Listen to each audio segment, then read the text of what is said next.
So let's begin for character number 3. We will use the character generator here. And remember that this is emphasizing. Oh, that's right. That is coming up. Shadzar, excellent reminder. Actually, I should probably put that in the stream. I'll put it in the feed. Haha, puns. Yep, that's true. Shadzar, if you have a little Caesars by you, they are going to be giving away some free pizza because of college basketball shenanigans that were going on. So, Shadzar, you're a scholar and a saint for reminding us of that.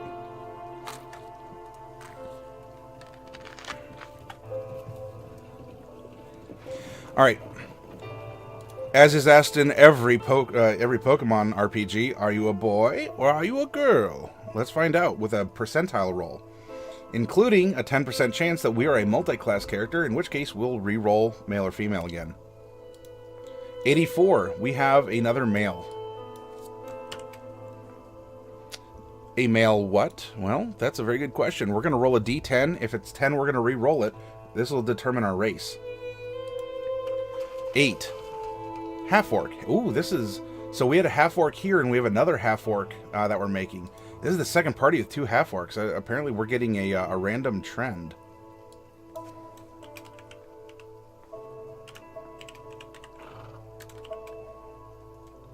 Now I'm putting parentheses there, because while Half-Orcs themselves don't have sub-races, like, Wood Elf or High Elf for Elves or Drow,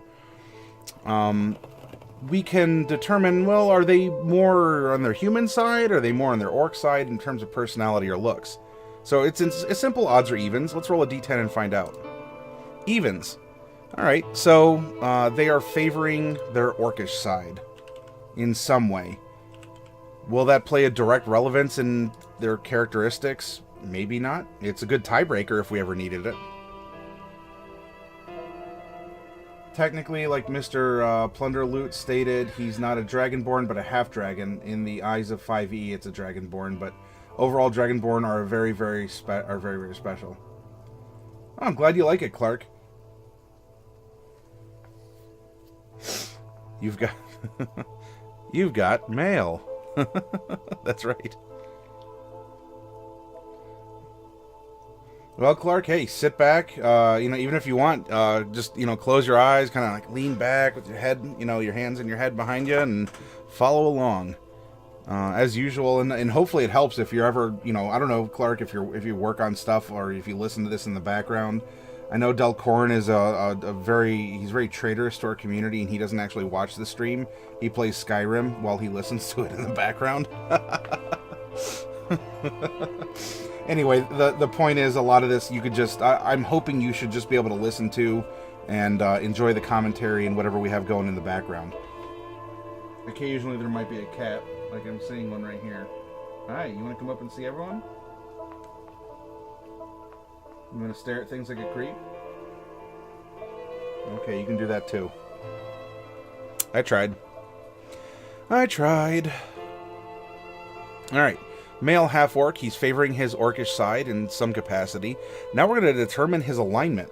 We're going to roll 2 percentile die for that, one for each of the axes for alignment. We have another lawful evil half-orc. Okay then. You see, I'd sit back and close my eyes when I'm a garbage student who has to cram a semester's worth of work tonight. Uh-oh. And is this for your major? Because you were going for history and French, correct? Or is this for something else? I imagine not like a supplementary, to get that extra hour in of credit, like first aid or some other elective. I'm coding and listening in the background. No, Shadzar, what degeneracy is this?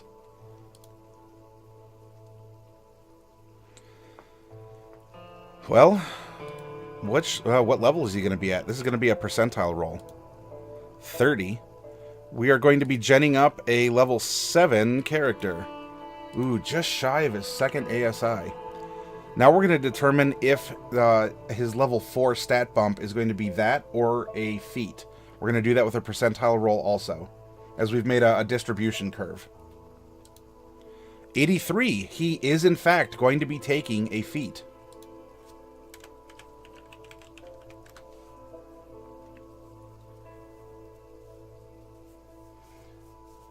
See, if I used Roll20, I would have the character sheet there and the dice in chat. Maybe twins or brothers or something, Larry? That could be an angle we could pursue. So I haven't really looked at incorporating this aspect into Roll20, Shadzar. You could screenshot the table and put it in the Roll20 journal and have all three open in one browser. I don't know if I'm fully getting what you're talking about, Shad. Clark says that's correct, but but this is an elective that I genuinely couldn't care less about, so I never paid. Oh, what's the elective course? Maybe, depending on the subject, some of us can help you cram, Clark.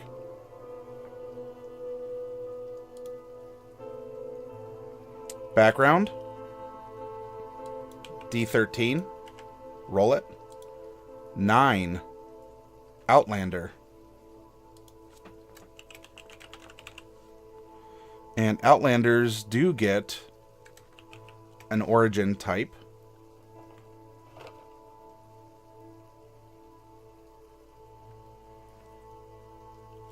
I guess if WotC ever decides to delete it, I don't know. They've had what, 20 years to do so. It is look, you know, through 2005. So at least according to that, they've had 13 years.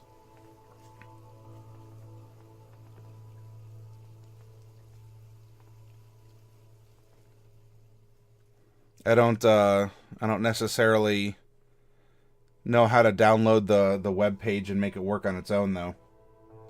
Hey, Perugia, how goes the night? What did the dice give us? A lawful evil male half-orc. Does that sound familiar, Peru? It's an English course where I had to read a bunch of novels. I listened to 28 hours of audiobook in the past 48 hours to get this stuff done. Oh, gotcha.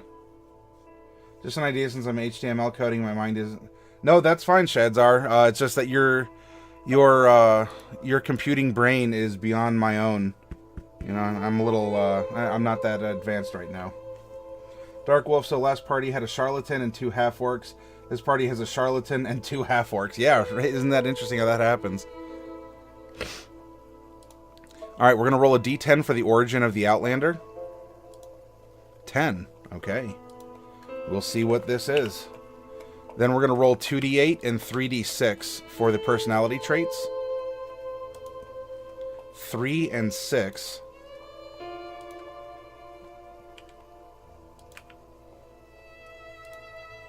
Und then we roll the 3d6. 655. I did enjoy one of the books, though, because it directly relates to history. Oh, well, which ones, Clark? If I'm not distracting you by asking these questions.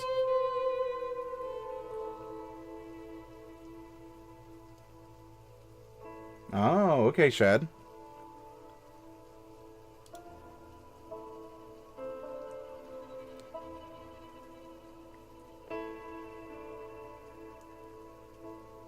What are you doing?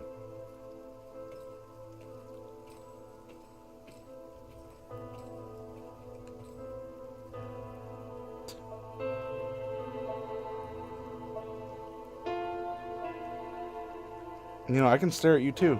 You know, it'd be cool if you could do something like detect ghosts, right? When you do that creepy stare, it'd be nice if like there's actually a ghost or something that we could talk to. But instead, he's just being derpy. I'm sure he sees something. It's warming up. There could be like a little bug or something. He's a hunter. He's not too ferocious, but he enjoys. He's kind of like the Tyrannosaurus Rex, right? He watches motion. Although he doesn't have the voracious appetite. Alright, now, the big reveal. What is this character's class? Because, hey, if we get Paladin, that'll be interesting, won't it?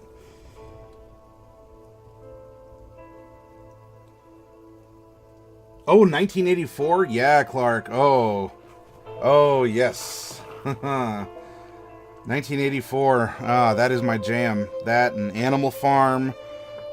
Fahrenheit. Oh, geez. Lord of the Flies. A lot of other...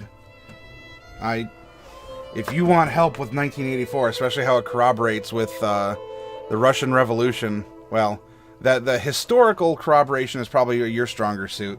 But when it comes to political philosophy and all that, oh, I'm all about it. All about it. That's where I'm a big nerd. Let's hit this golden button and see what the class of our character is. 11. A warlock. Ooh. Warlocks get a couple options, right? They get 3 patrons for a pact, and they get, or 3 patrons, and then they get 3 options for pacts. So we're going to roll a d3 twice. First is going to be patron, second's going to be pact. Let's roll it. 1 and 2. Archfey and Pact. Ooh, a chain lock. There we go.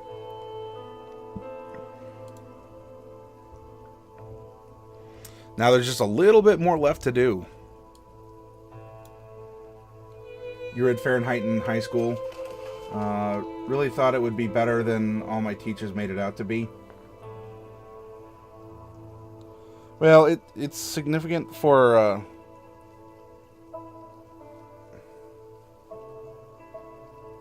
don't know, he's trying. Spicy Larry likes it. Hey, and that's true. We have a couple firefighters in here too, but they do the opposite thing. It wasn't as direct, or it wasn't as fancy. I guess you can say fanciful as something like 1984, but it does show, the common man's journey into a future where ignorance is enforced. Are concepts in that still viable? Can we look around in today's world or media or culture? I'm staying as apolitical as possible in my comments, but can we see things like this happening? Or there's a very I don't know how very popular it is, but there's a notion that 1984 wasn't meant to be an instruction manual, and and where can we look and see things like that happening?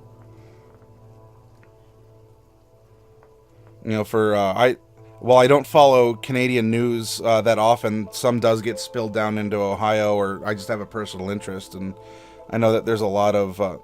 don't do that. I know there's a lot of things that have been happening recently that have, I guess, stirred up some folks up north.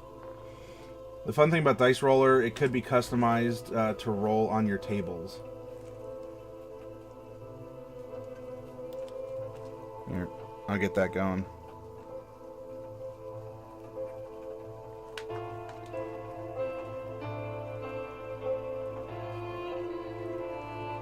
Oh, there we go, yeah. Look at that. Download the Dice Roller and zip it into a directory.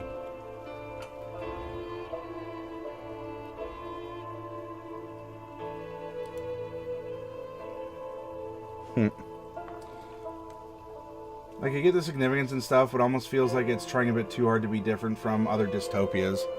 Well, I'm not sure when each of these books were published, but as things come and go in fads, right? We have...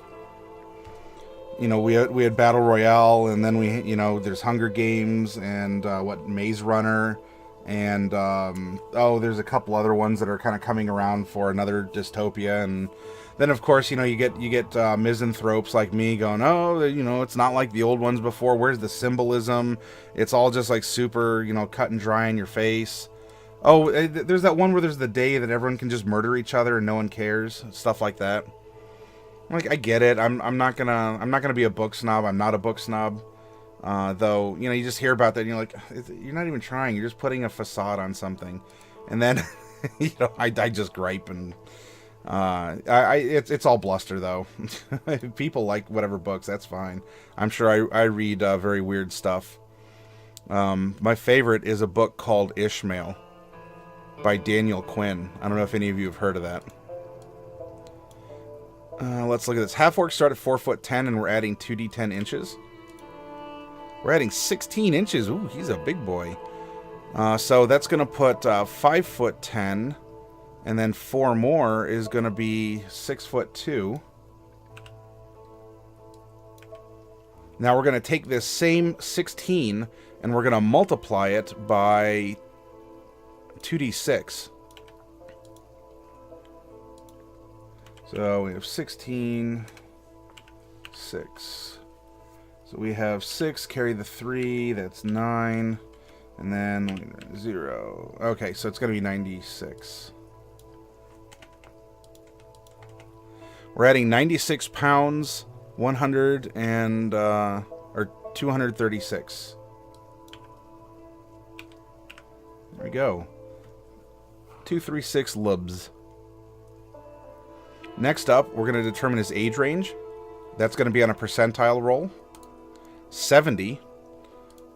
70, he's going to be middle-aged, so also another middle-aged half-orc.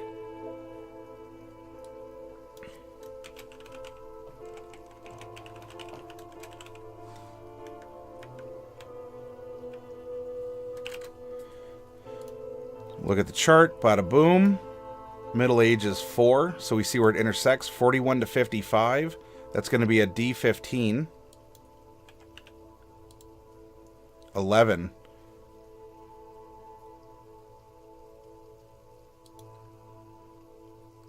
There we go. He's 52. Oh, yeah, the Purge. That was it, Dark Wolf. Thank you. Clark says, I'm a French book snob. I have read cover to cover all 1,900 pages of Les Mis 4 times. Never watched the movie. Oh, you're a purist.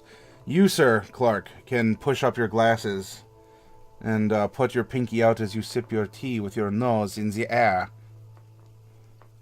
It is only natural that someone with such ability can perform these very important social tasks with etiquette.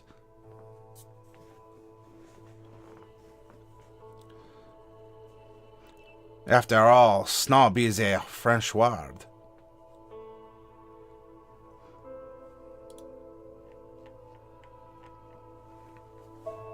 Alright, we are finished with the randomness. We have an outline of our character, right? Like kind of like one of these little death saves, if you're bad or good. But this doesn't really tell us much about the character. It just is giving us some guidelines. Dark Wolf, I've seen the Les Mis movie once or twice, the 25th musical recording way too much, and I have the book but haven't started it. Which part of the fighter is wrong again? One of the backgrounds, I think it was a D6, it had a D6 for the origin, and it was supposed to be a D8. There's something along those lines. Oh, for fighter? It was, hang on, 1 second. Student of War. Student of War is not its own thing. Student of War falls under, Bubonic 1. It falls under,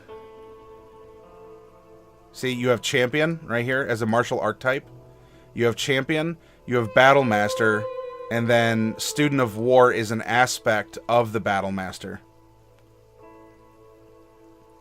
And then you have Eldritch Knight. And those are the 3. There we go. There we go. We did it. Though while we're in here, boom, Chapter 4, we're going to scroll all the way to O, because these are alphabetical. Here we go, Outlander. Now let's figure out more about who our character is. Not too worried about what he does. We have a basic idea, right? He made a pact with the Archfey, and it's the Chain Pact. That's fine. We're going to hold that off. That's on a back burner. Who is he that brought him to this point first?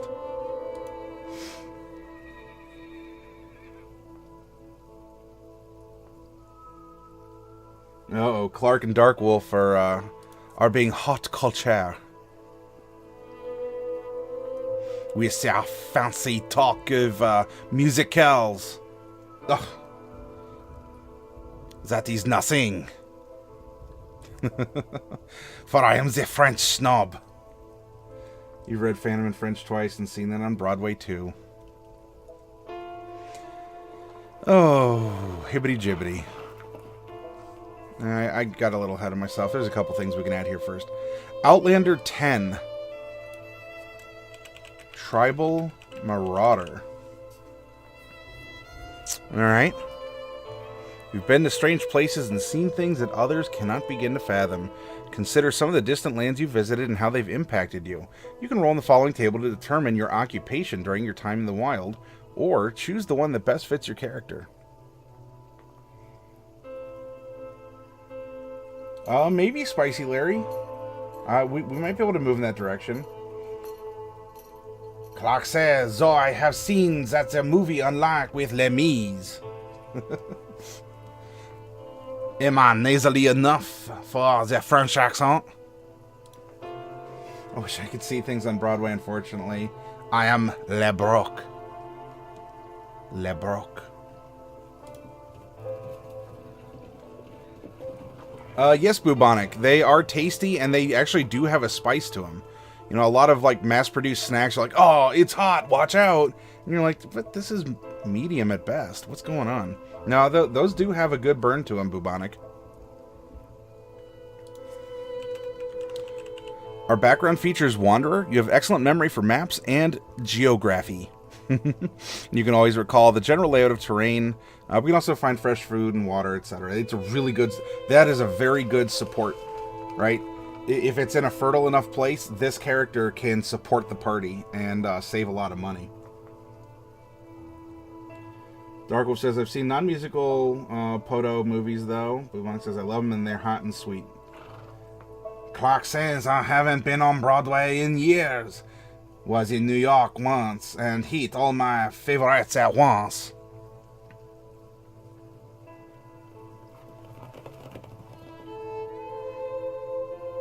By the way, Clark, if my accent is really dumb, just tell me to shut up. Hopefully I'm amusing you, though. We get athletics and survival. As well, ooh, yes, we get a musical instrument of some kind. And we'll put question marks because, I don't know, we'll find something that fits them. But it's holding a place right now. We also are going to learn common, orc, and question mark. Oh, it's ghost pepper spice. Yeah, ghost pepper is some pretty brutal stuff. I've been challenging myself to it, seeing if I could develop a tolerance, but woo, I'm hitting speed bumps in that challenge. We're going to get a quarterstaff. I mean, it says a staff. Is that a walking stick? Is it a quarterstaff? Eh. I don't know. We have a trusty quarterstaff. As well, we are going to get a hunting trap. Being a warlock of the chain, that's actually kind of interesting. Maybe we caught our familiar. Hunting trap. Hunting trophy.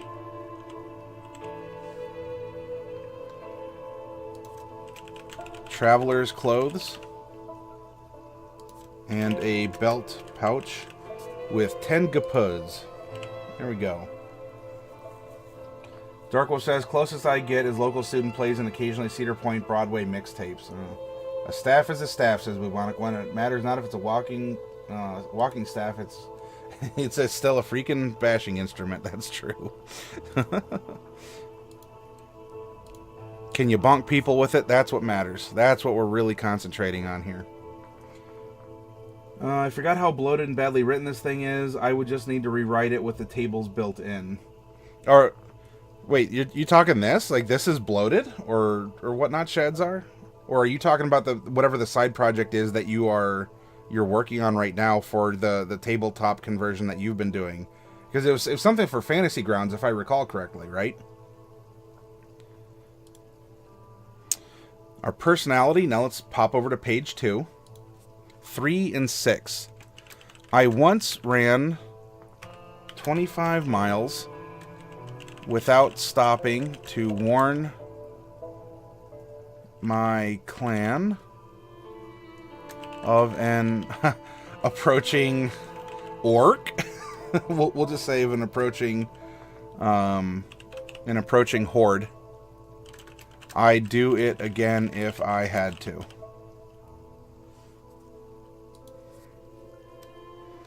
And 6. I'm always picking things up, absently fiddling with them, and sometimes accidentally breaking them. Dark Wolf is nomming an ice cream sandwich. Oh, come on. Do you have more to share with the class here?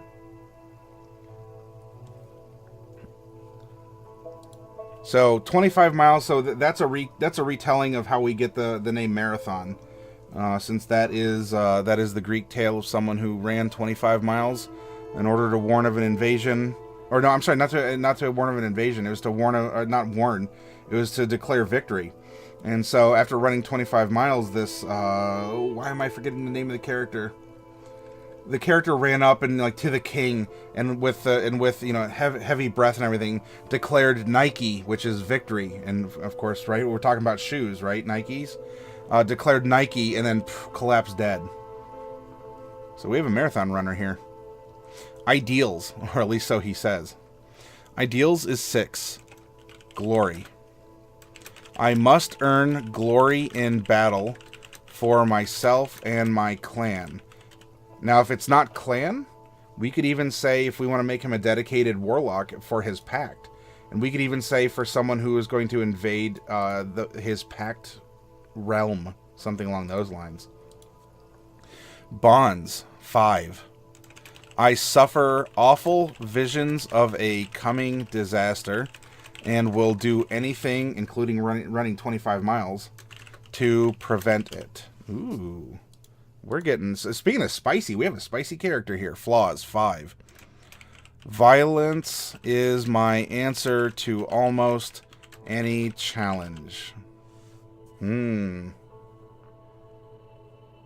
dice roller, the FG thing got vastly improved. Oh. Now, I don't know anything about web coding, Shadzar, but this seems like well, I don't know, the interface seems simple, but then again, you could have an entire room filled with computer machines and then just a little touchpad on the outside wall.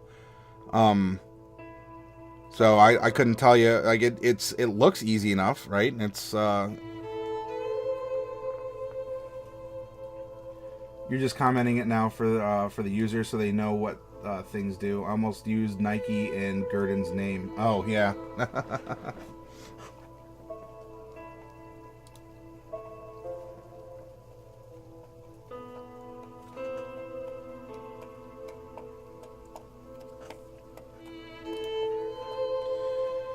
Alright, so now we have a much clearer picture of who our character is. He is lawful evil, meaning that he does have some kind of either an outer sense of morality, like an outsider's. He is an outsider, by the way. Sense of morality. So it's showing that he is willing to do things that aren't necessarily purely selfish.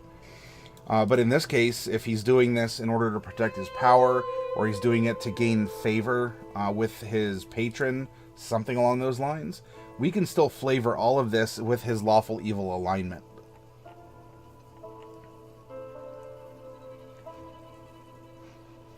Alright, now that we have his background set, and all the fun things he gets there, let's go over to races and take a look at Half-Orc again.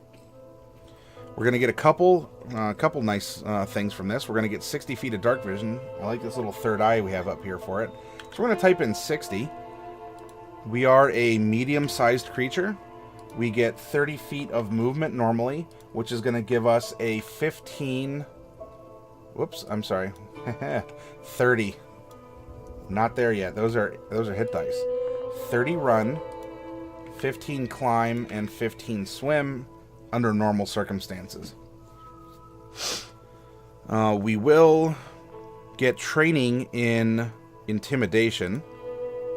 We will also get relentless endurance and savage attacks. If any of you need me to go over what these are or what they do, let me know. For right now, I'm putting them in as placeholders so that we know we have access to these abilities.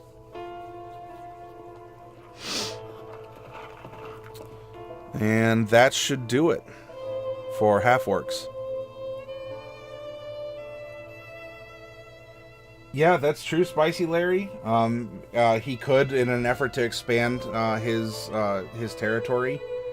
He's in this case he's seen as a conqueror or an agent of it, which of course right now in the current political climate of Mesotopia as we've been creating it, that would set that forward. Sort of like how SE put a random red dragon or Strahd in an epic dungeon. Oh.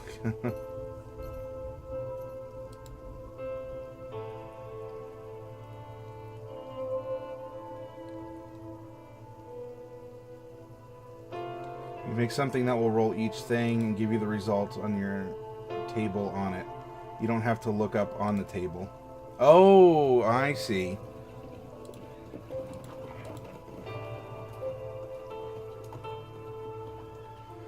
As long as it still would allow for a step-by-step storytelling, Shadzar, something like that, I think that would be a great efficiency. I certainly do. I just want to make sure that we're able to take one thing at a time and discuss it, draw it out, look at it, flip it around, and then insert it into the character when we're done with it. That's true, Bubonic. He could also be a mercenary. You know, he did that stuff in his past, and he'd be willing to do it again, but in this case, you know, he's going to do it for the right amount of money.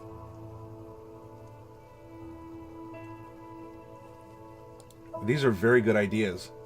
Very good. All right, let's collapse this, and now we're going to get weird. Warlocks are fun. Warlocks are weird. It's very interesting.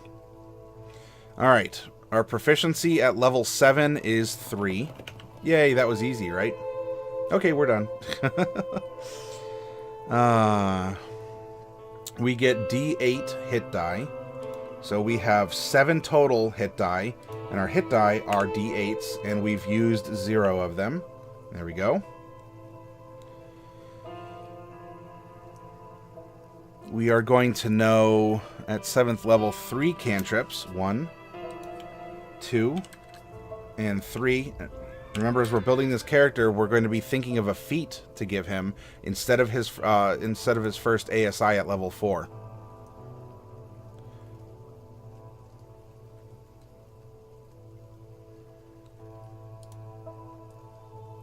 We are going to get light armor proficiency. We will get simple weapon proficiency. So we're good with our quarterstaff. No extra tools, so just the instrument from Outlander. Wisdom, so here's the diamond that we're filling in, right, to show proficiency. Wisdom and charisma are going to be our saving throws. And we're going to get to choose 2 skills from Arcana, Deception, History, Intimidation, Investigation, Nature, and Religion. So, Lawful Evil, he's a Warlock. We're going for maybe a mercenary style.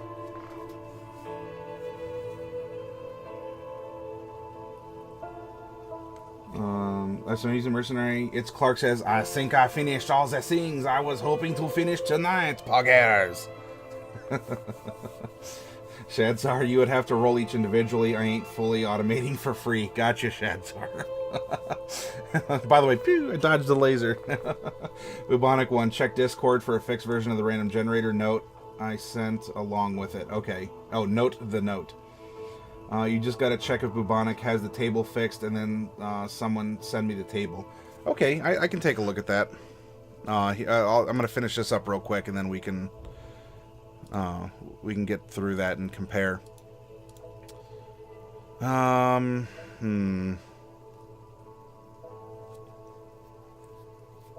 Wisdom and charisma are kind of where he's going with things. And he already has intimidation.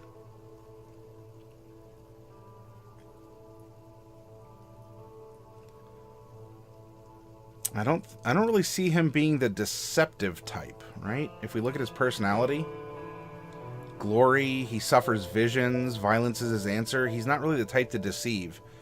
History might be something. He already has intimidation. But so we have intelligence, intelligence, intelligence, and intelligence as what's left. So if he's suffering these visions, if he's looking to be a mercenary of some kind. Perhaps then investigation would be good for him in order to look at a battlefield, piece together what's happened, especially if we're able to put that with survival in some capacity, and maybe even having a sense of history. So we might go 2 intelligence in this case. His stats are going to be spread a little thin, but I think we can make it work.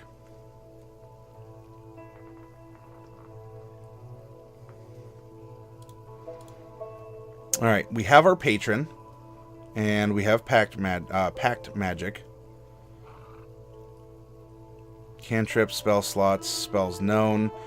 They do not intrinsically get ritual caster. Eldritch invocations, we're going to get a couple of them here. At 2nd level, we get 2 here.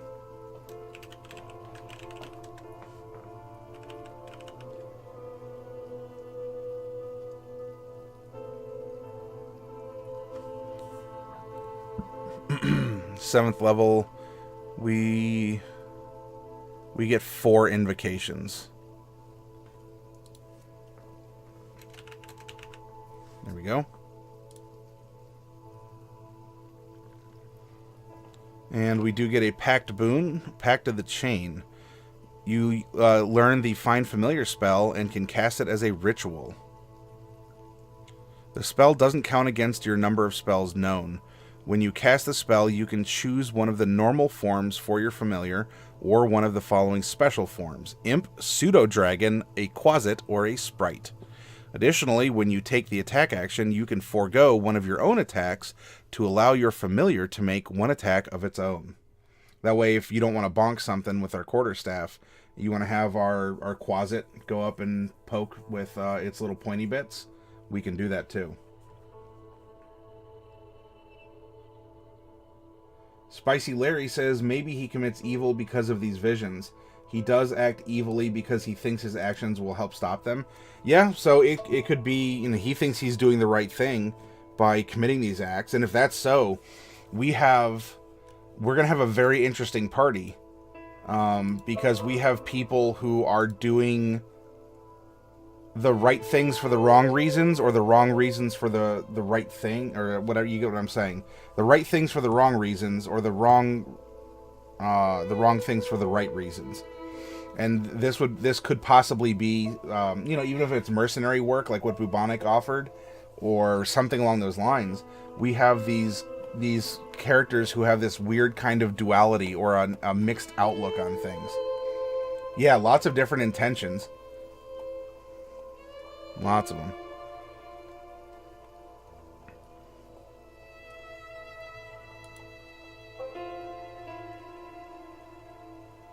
Alright, we don't have Mystic Arcanum or any of the other. Alright, so Archfey. We get an expanded spell list, and we'll put that on page 3. We'll come back to that in just a little bit. Not going to worry about that right now. Fey Presence. Starting at 1st level, your patron bestows upon you the ability to project the beguiling and fearsome presence of the Fey. As an action, you can cause each creature in a 10-foot cube originating from you to make a wisdom saving throw against your Warlock spell save DC. The creatures that fail their saving throw are all charmed or frightened by you, your choice, until the end of your next turn. Once you use this feature, you can't use it again until you finish a short or long rest. Very nice. He can kind of do here what Gurdon can do with his aura of hate, and there's also something else that can cause some fear. We also are going to get Misty Escape. Starting at 6th level, you can vanish in a puff of mist in response to harm.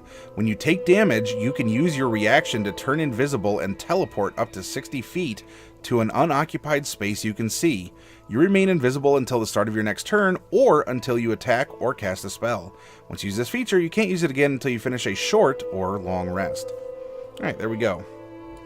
Now, besides the spell stuff, we're going to get a couple invocations, which are right here at the end, under Eldritch Invocations. We're going to get 4 of them. So we should think about what kind of a person he is, what has brought him to this point of adventuring, lawful evilness, why is he a warlock, things like that.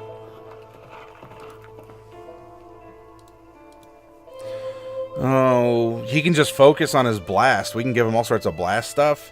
Though if he's a Pact of the Chain, usually there's some Pact specific invocations.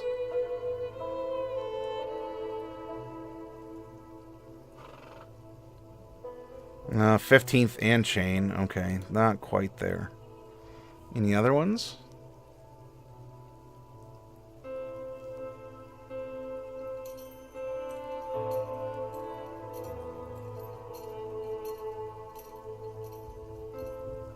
That's a blade.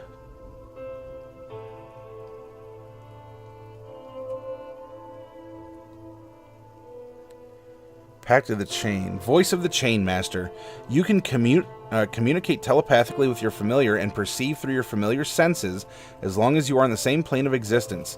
Additionally, while perceiving through your familiar's senses, you can also speak through your familiar in your own voice, even if your familiar is normally incapable of speech. That's kind of a cool one. Maybe we do that one. That is Voice of the Chain Master. We're going to get a couple other ones here, too.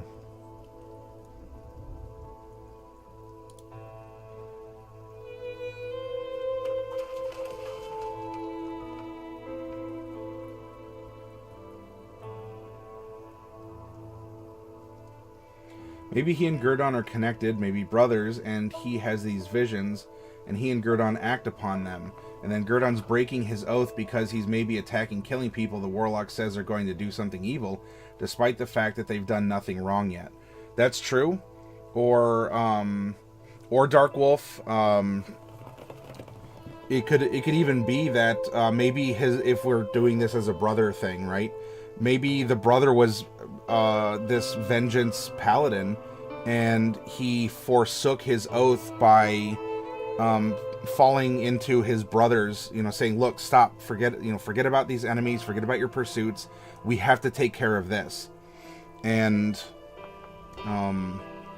so the things that he considered to be sacred and important in his rights as a paladin were set aside in order to address this unknown thing. So he chose his brother and his brother's philosophy, like this warlock philosophy, over his sacred oaths that he took. Hey, Larry. Well, I'm glad that you're getting into it. There's a lot for us to think about. And also, Clark, can we go through these traits again? Had the stream tuned out while you went through that.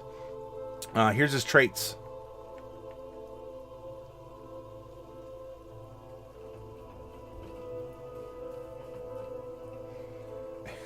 Dark Wolf wants to call him Naikei Adedes. I were Naikei Adedes.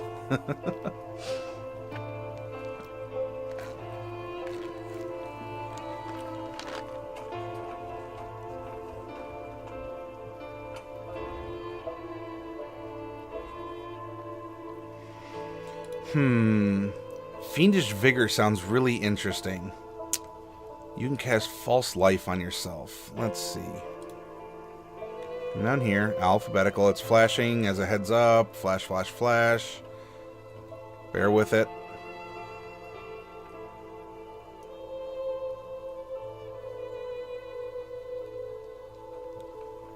Bolstering yourself with Necromantic Facsimile of Life, you gain 1d4 plus 4 temporary hit points for the duration. If we give him, if we can make, we're going to have to stretch his stats out.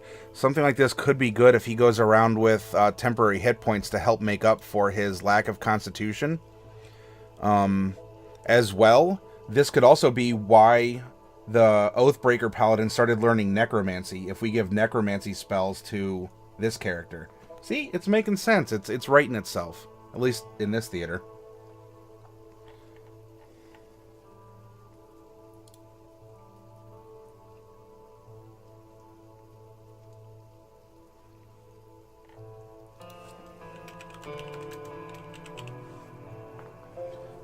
Larius the Spicy. Larigus of the Spice Clan. Laravicus Spice Vision. I'm feeling Warcaster for this feat when we get to it. Why would you say Warcaster?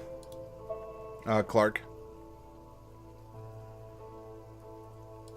I don't know if he's necessarily in your face. I think he's more of, especially if he has this familiar. I think he's kind of a backliner, right? He's kind of he's a support warlock, or in this case, he's supporting by debuffing, that kind of a thing. The Larry must flow.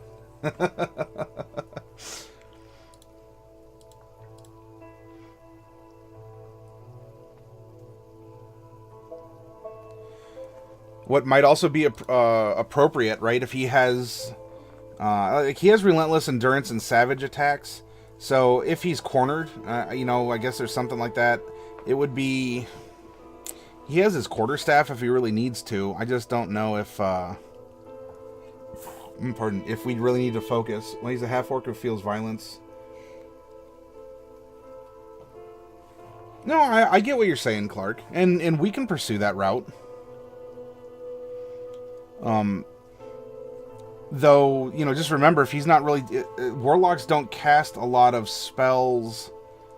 I should be careful. Concentration isn't as heavy in warlocks.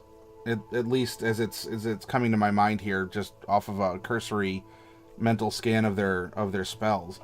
So that does help with concentration, but I don't think he's going to be concentrating all that much. And he's not going to have a shield, and I don't really know if he's going to have his weapon out at all times.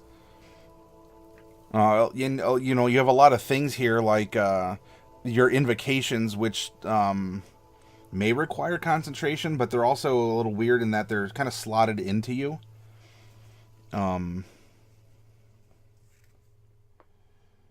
I certainly get what you're going for, Clark, and in referencing his traits here is going to be important.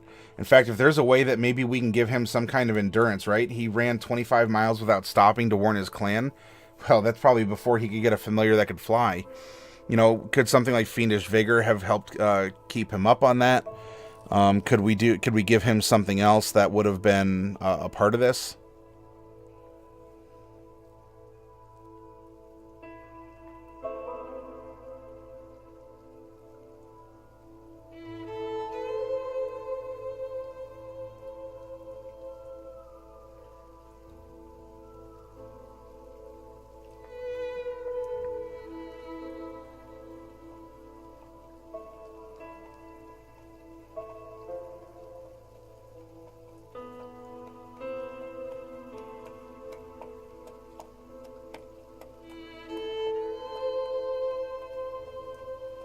Beast speech might be good, since he was an Outlander, right? You can speak with animals at will without expending a spell slot. That might be a good one too.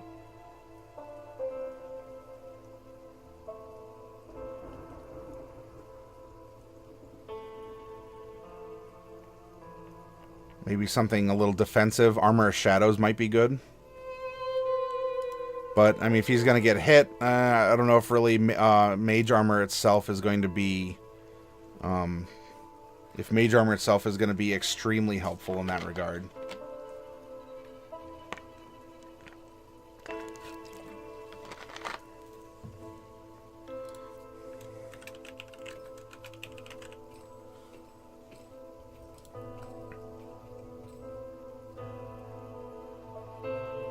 I do kind of like Sign of Ill Omen also. Thematically, it might work with his brother. Or, I mean, with himself, right? Maybe when he started getting these visions, this was a manifestation of the Pact, and it granted him this, you know, thematically. But Bestow Curse is also a pretty good spell. Like, if we come down here, let's check it out. This will be flashing by. I'm scrolling quickly.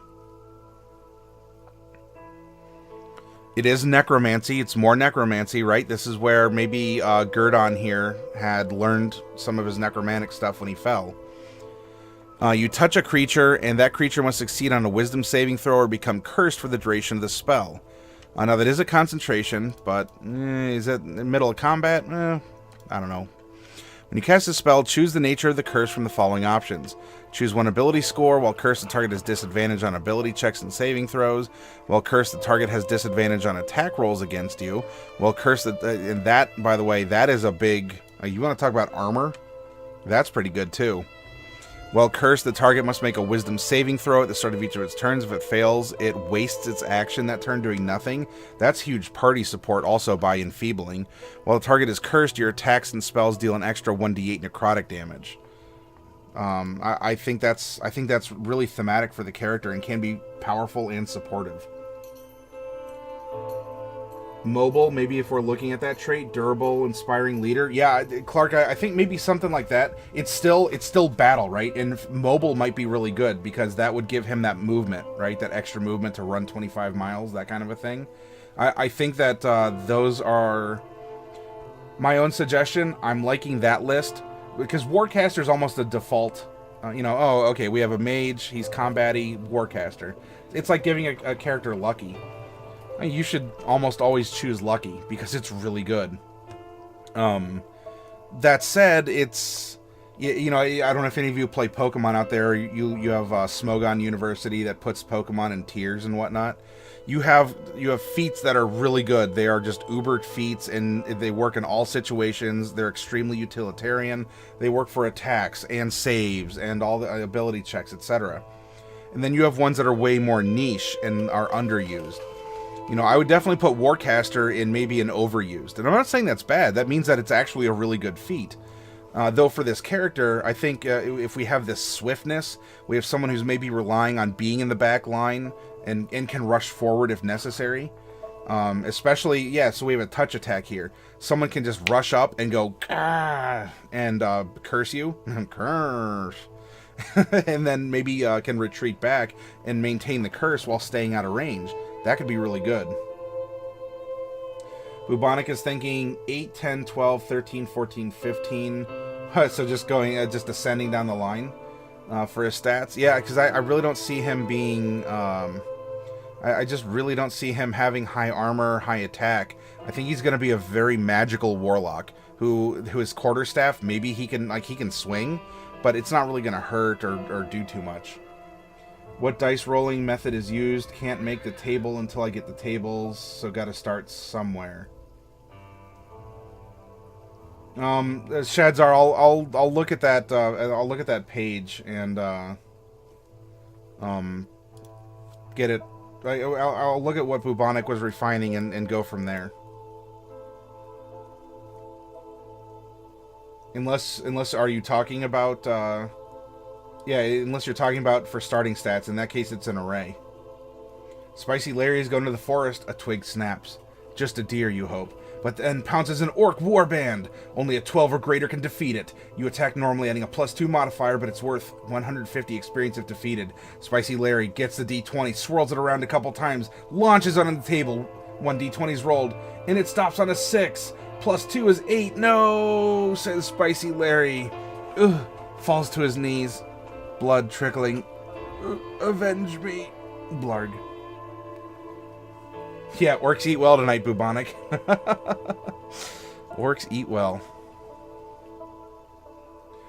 REZPLZ.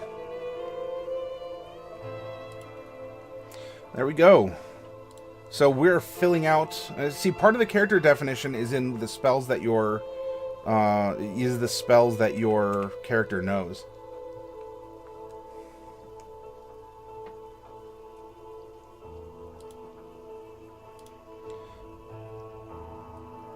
You are dead, but not for long. When the spell ends, you arise to find yourself as a male undead barbarian. So, hey, speaking of necromancy, so, Spicy, we couldn't really afford a full resurrection, so we kind of just got a raise dead for you. I hope you don't mind. Rage from beyond the dead. Yep.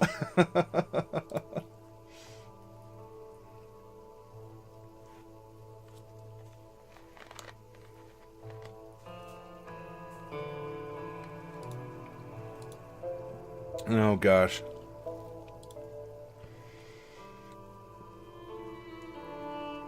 Darkwolf says, hold my beer. Spicy Larry grumbles hungrily. Undead rage, fire bad. Uh-oh, Darkwolf is going on an epic journey. This is it. It all comes down to this. Can you defeat the dreaded Lolth? Only a 20 or greater can defeat it. You attack with advantage with a +7 modifier. It's worth 5,000 experience points. She steps up, takes 2d20, rolls them forward, stops on 4 and 12. 12 plus 7 is 19. Lolth avoids Darkwolf's attack barely and sticks her with a big spidery leg. Spicy Larry is there to clean up the scraps. Oh, Darkwolf, you were so close. Oh, gosh. Clark says, I don't know if you saw last night because of the internet issues I was having, but my DM revealed the BBG to us. No, I didn't. I know that you were having those issues, Clark, and I think that kind of that had you to kind of like drop out of the stream for a little bit there, either because comments were getting lost or something. But yeah, I'd love to hear about how that was going for you, Clark. If things are stable now and you're willing to share. Darkwolf, res please. Hey, male elf ranger. There you go. Pew pew. Fire and arrows, or you get a beast companion. You want a beast companion? You want to be a beastmaster, Darkwolf? Or do you want to be more the solo fighter hunter style?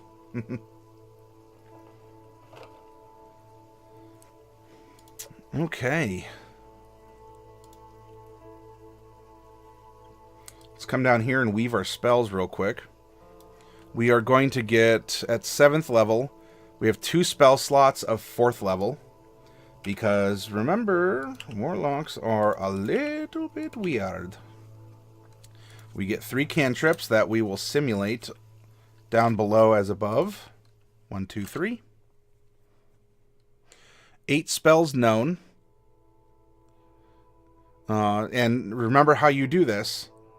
Well, we're going to get some Pact magic. I should probably drop this in first. And then I'll show you how we're weaving our spells through. We get Pact. This does not count against the spells that we know. 1, 2. 1, 2. 1, 2. 1, 2. There we go. We're going to fill these in as Fairy Fire.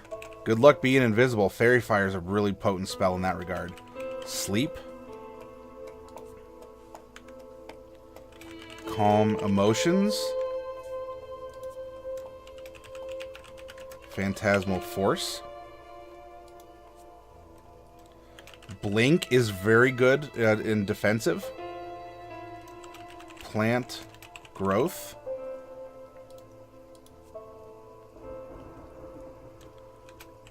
Dominate Beast. And Greater Invisibility. Very nice. Very nice.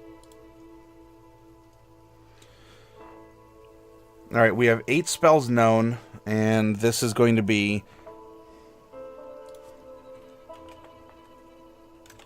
level 1. We start off with 2.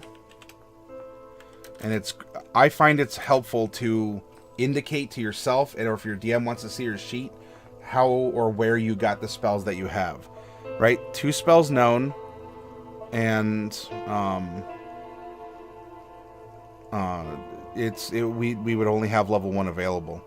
But now we bump up to 3, right? Slot level.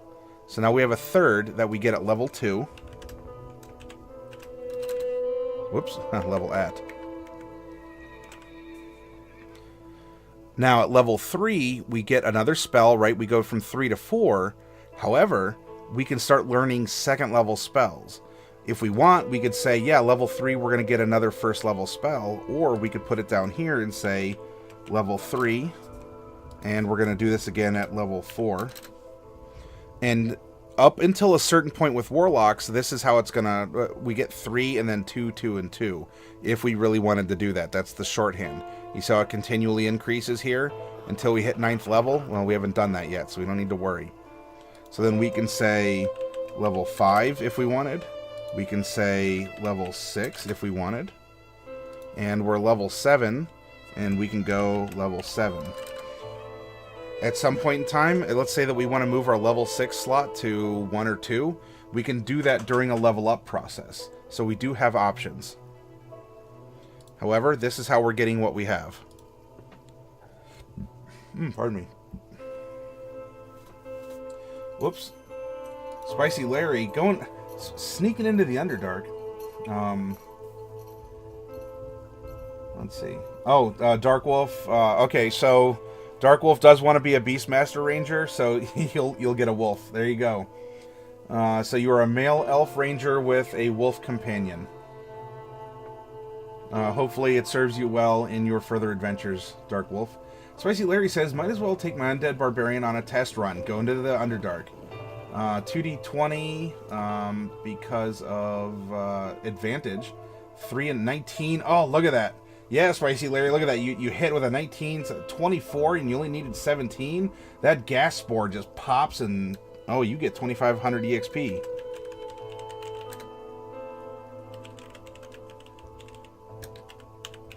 Nice. Yeah, not too bad indeed. Well, looky there. He beat the gas spores. Undead, but still quite spicy. So you're kind of like you're like a spicy beef jerky. Really? See, you're an undead barbarian. Was it like a male undead barbarian? So you have beefcake, right? Instead of cheesecake. Because that's, men, women, beefcake, cheesecake, kind of a comparison. So you're the beefcake, but you're preserved. So you're like a big, like Slim Jim, or you're not even slim. You're like what is it? There's like a Yeti one or something, like Sasquatch beef jerky or something. Anyway, you're just a big like spicy beef jerky right now. Not Peru, Spicy Larry. However, Peru says, I've only ever known one guy that rolled from randomness and not to beat the standard array. Man took the terrible numbers, he rolled like a champ. He used to say, one roll on the die is all you get. Good man. I agree. If you want to subject yourself to that, I have respect for people who do want to, even though they don't have to, where they do choose to limit themselves because they could do more or do better. Actually, it kind of goes back to what Bobo was talking about the other night with martial arts. He knows he could beat someone up who's harassing him, but he's going to choose not to, because that's also what martial arts helps teach you. And Bubonic has a Beholder eye stock collection. Speaking of weird beef jerky, right? Now, kind of put your hand in that jar and munch on a snack. It's Clark says, so as you know, Zoe, who is your tiefling cleric, I think, has only recently joined the party, but everyone is taking to him quite quickly because he's, quote, the cleric. Oh, yep, so there we go. He's the cleric.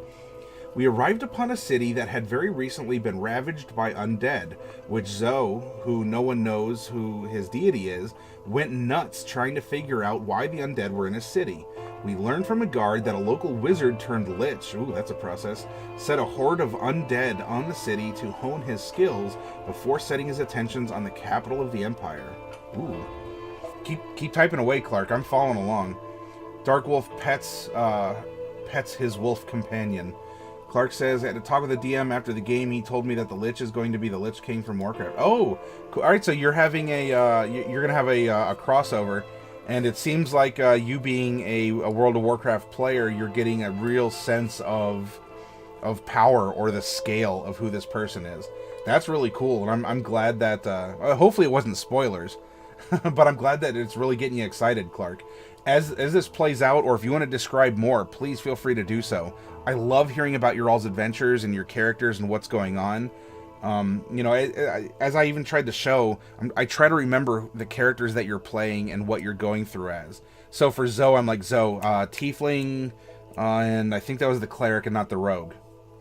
Because I think you have a rogue character too, don't you, Clark? Okay, so I gave points to our spicy beef jerky here. Dark Wolf battles. Ooh, nice. Now you have 2,600. Plunder loot. Welcome. Making a splash in the plains. 15. Yeah, you got it. Plunder loot. And a 3d6 straight down the line is the only way to play, says Bobicus. Hey, Bobicus, welcome. Did you all have, were you doing a VTM session tonight? Add points. Mr.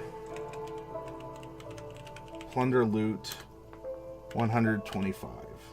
No, 100. There we go. Bubonic, look for a line to go down. Sweet. Yeah, look at that. Bubonic took on a random monster and won. You guys are getting lucky in the battles. Dark Wolf wants to duel Bubonic. Or Bubonic, yeah, Dark Wolf wants to duel you. Okay, he accepts. And Dark Wolf won. Oh, look at that. Cool. Alright, so we wove our magic in here, right? We have, and we can go and choose our spells. Is we're going to give this character flavor for being able to teach his brother, question mark? Whether a biological brother or a brother from the same tribe, something along those lines. But this is maybe where he's getting the necromantic influence. And Bubonic had proposed, by the way, we do get as stat bumps here. We get 1 con and 2 strength for being a half-orc. Bubonic's original recommendation was to go down the line this way with 8, 10, 12, 13, 14, and 15. So remember, we have a charisma caster as a warlock. And we are going to give a feat, and I believe that Clark made a very good idea of maybe giving a mobile, since that is a part of his character, like zooming around, invisibility, in and out of combat. He's not going to be a melee warlock, I don't think. Bobika says, now I run a game on Wednesdays. I did the Tabaxi. Oh, you did that encounter. Cool. They didn't approach the Tabaxi because they were super suspicious of not wanting to approach. But later that night, the Night Hag stole a lock of the PC's hair, and that freaked everyone out a bit. That's still really cool. It's a shame you didn't get to make your puppet dance a little bit. Did they still figure out what was going on? Or do they just know that one of them woke up without a lock of hair and things are just really weird? Come on, Bobicus, you gotta type more quickly. I want to read. I want to read.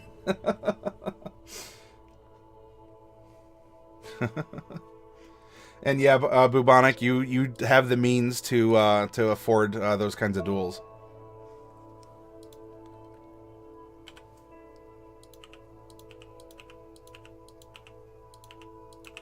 There we go. That helps as a placeholder. Now, if we do this, this is going to round out our strength to at least be average. And our constitution will bump up some as well.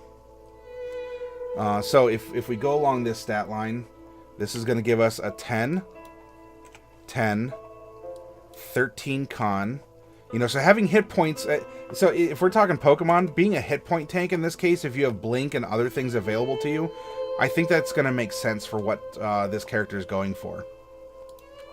That's going to give us a 0, 1, 1, 2, 2.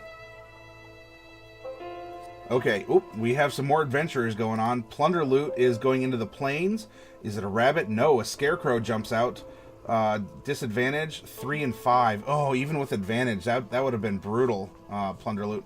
All right, well, we have a new scarecrow staying out in the plains. Plunder Loot is taken, and, well, we'll keep it PG-13 and say he's hung up in the middle of the field. Just remember that crows enjoy eyes first. Weakest monster on the plains kills someone. Dark Wolf is going into the forest as a newly rolled male ranger elf. I think you're a male ranger elf, if I'm recalling correctly. An orc warband, can you get it? Stops on a 5. Oh no, orcs, yeah, that happens. Bobika says they got a bunch of good rolls while talking to the puppet, and I think figured out that it was a puppet. Then they spent a day looking for the quote-unquote thing that stole the PC's hair. They found the Tabaxi again, this time unpuppeted. That's fun to say. And when they looked at the back of its head, they found part of its fur clipped off. Ah. And so is the person who's missing the lock now afraid that they're going to become the next meat puppet? Bubonic one says orcs eat even better than they did earlier. Yeah, I don't know, Dark Wolf. You might need to get a new companion. It might have sacrificed itself for you to get away. A very tender moment.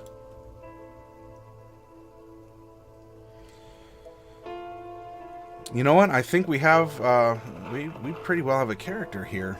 We've got to fill in just a couple more details, and then we'll take a little bit of a break.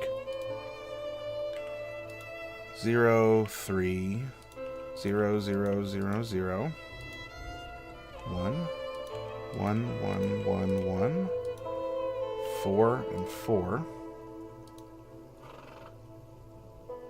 5, 2, 2, 2, 2, 5, 5, 5, 2, 2, 2. All right.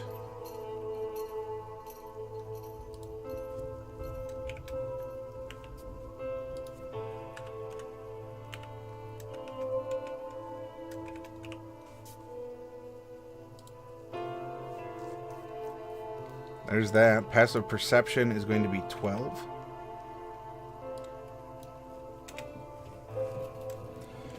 Dark Wolf had suggested the name of being, if we're making them brothers, Naikei Adedes, brother to Gurdon Adedes. Hit points we can figure out now. We get our full hit die, which is 8 at level 1.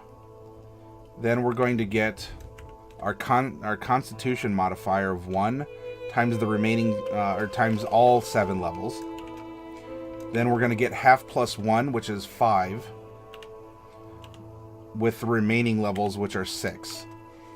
So we have 37. We have 37 plus 8 is 45 hit points. There we go. Initiative is Dex, so it's going to be plus 0. And armor class is going to be 10, because it's 10 plus Dex, and Dex is 0.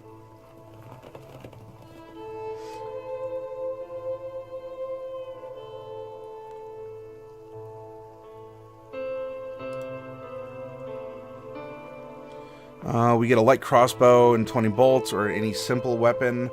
Maybe we should give ourselves a light crossbow also. If we do this, then that is going to be a plus 3, and I think that was 1d8 plus 0 piercing. A component pouch, I think he's the type who, we'll give him kind of a creepy arcane focus. Maybe it's, I don't know, like, maybe it's like the skull of something, or he's kind of, while he's fey, he's also necromantic, so he's kind of like life and death, sort of an interesting prospect, or the illusion of such. Scholar's pack or a Dungeoneer's pack? Let's give him a Scholar's pack. He may not be a special, like, he's higher than average, but this could allow him to work on spells and other things like that a little easier. Leather armor, oh, so he will get some leather armor. It'll be a little higher. It'll be a little higher. There we go. Any simple weapon and 2 daggers. So we'll go dagger X2. This is also going to be a plus 3. And he gets a simple, another simple weapon of some kind, which is going to give him still a plus 3. We don't know about that, but this is going to be a 1d4 plus 0 piercing.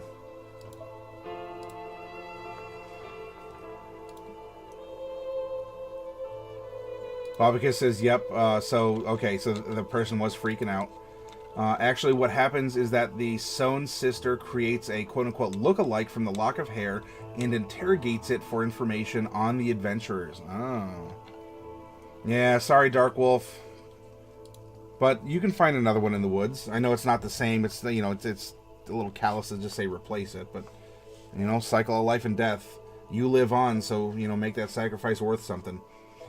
Clark says, so after a lot of pressing, Zoe eventually comes clean that he's a cleric of the Raven Queen by revealing a lot of really intricate raven tattoos all over his upper body, and that he is sworn to the goddess of death to obliterate all undead anywhere he finds it, and if there's a lich planning on releasing a horde of undead in the capital of the Empire, an empire which Zoe doesn't hide his displeasure for. He must abide by his goddess's wishes and eliminate the Lich King at all costs. That's a... See, especially if you personally don't like the task, but you're willing to do it for this greater cause, that makes your character more compelling, and I think that will definitely endear you to the party, because they realize that you're exiting your comfort zone in order to pursue this goal. That's really cool, Clark. Also, you're going to get some Raven Queen content in Mordenkainen's Tome of Foes, because it's also going to talk about the Shatterkai and worshippers of the Raven Queen. Bobby says, then they moved to Wormheart Mine and fought some dwarf specters, ran into the breeding ground of the kobolds, and backed off because one of the players speaks Draconic and was like, yeah, it makes sense you don't want us in your nursery. Ah, okay. So that was good, right? Oh, it's kobolds, kill them. Well, that's where they make babies. Like, it's a hatchery, or it's a nursery, or, you know, breeding grounds where they actually are making the babies. And, like, you're not hurting us. We could slaughter you, but we're choosing not to. Yeah, Bobicus, the Raven Queen is interesting. It's kind of taken over maybe like a Weejass role. ROLE. Are you going to give them any sort of karmic reward for not destroying the kobolds? Plunder loot goes into the plains. Is it a rabbit? It never is. It's a poisonous snake. You have disadvantage, though. 2 and 19. Oh, the startled snake slithers away, its tail rattling loudly. First a scarecrow, then a snake. Nope, the plunder loot, there's a pile of your own corpses that are just filling up the plains right now. Alright, so, you know, aside from getting some cantrips that we can cast, the character is pretty well filled out. I mean, yeah, we have spells, and that will reflect his personality some.